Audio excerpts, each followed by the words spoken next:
Calvin, the issue is the tactics from this mob are Marxist, pure and simple. Yeah, and they always are. These unions have all become very political, very militant.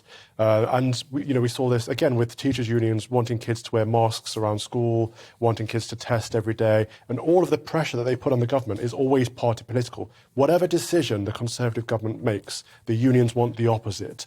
And I think Thatcher had it right in cutting them down to shape. I'm not saying get rid of them entirely, because people want to join a union, that's on them. I never have wanted to. But if they shouldn't have as much political power as they do. I mean, Rebecca Reid, so we've just got the statement in from Mick Lynch following this overwhelming vote, and he says today's overwhelming endorsement by railway workers is a vindication of the union's approach and sends a clear message that members want a decent pay rise, job security and no compulsory redundancies. The issue is, Rebecca, is not as many people are travelling on trains. Well, yeah. So where is this money going to come from? Well, also, I mean, we all want that, right? If I said to any of us, would any of you like more money and total job security? I'd be like, yes. So the union's leader's job is to make the people in the union happy, and what makes people happy is more money and more security. So it's all working very well for them. And I suppose if I were in that union, I'd be thinking, not my problem, find the money. You need the train, find the money. Otherwise, we have to have a general strike situation, like I think it was around the time before the Second World War, when Nancy Mitford was driving a bus. And I do think that would be quite fun too. I think if we're going to have a general strike, at least let's pitch in. Calvin, would you drive a bus?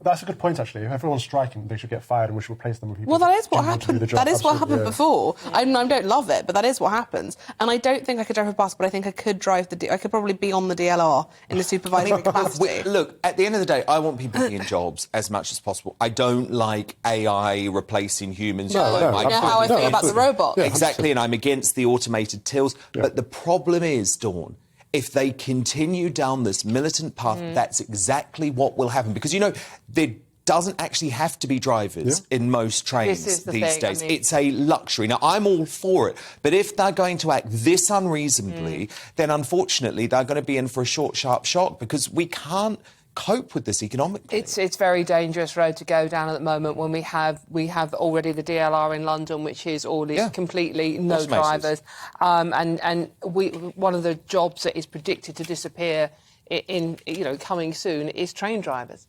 So they've got to be very careful here, and this is not going to win the public over. No.